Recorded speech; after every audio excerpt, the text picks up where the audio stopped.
లోకాలు. ఈ సినిమాలో కూడా మీరు 3 ప్లేసులు తీసుకున్నారు, శాంభల, కాశీ అండ్ శబా. సో ఆ కాన్సెప్ట్ అనేది ఈ 3 లోకాలని మనం ఇలా చూపించాలనే దీంతోనే వచ్చింది అనుకోవచ్చా? అనుకుంటే పోతుంది, అనుకుంటేనే పోతుంది కదా.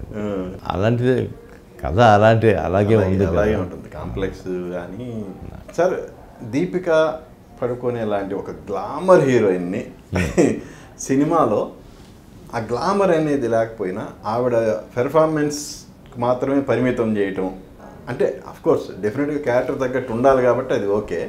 కానీ అంత గ్లామర్ హీరోయిన్ కూడా అరే ఏంది ఇలా ఇలాంటి క్యారెక్టర్కే పరిమితం చేశారనేది ఎవరన్నా అన్నారా మీ దగ్గర?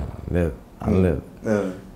కాకపోతే దీపికాని మ్యాక్సిమం బాగా ఉపయోగించుకున్నారు అనేది ఎప్రిసియేషన్ టువర్డ్స్ నాగి. కానీ ఒక ఆర్టిస్ట్గా దీపిక కూడా ఎల్లలు దాటి నటించింది కదా.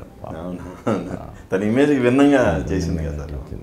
Is also marvellous. Disha Patani sir అంటే ఓన్లీ ఆ కాంప్లెక్స్లో సాంగ్ ఒక సీన్కే ఉంది. సెకండ్ పార్ట్లో ఇంకా ఎక్కువ ఆవిడ నుంచి ఎక్స్పెక్ట్ చేయొచ్చా? వస్తుంది అనుకుంటాను. సెకండ్ పార్ట్లో ఉంది అనేది పూర్తిగానే ఉంటుంది.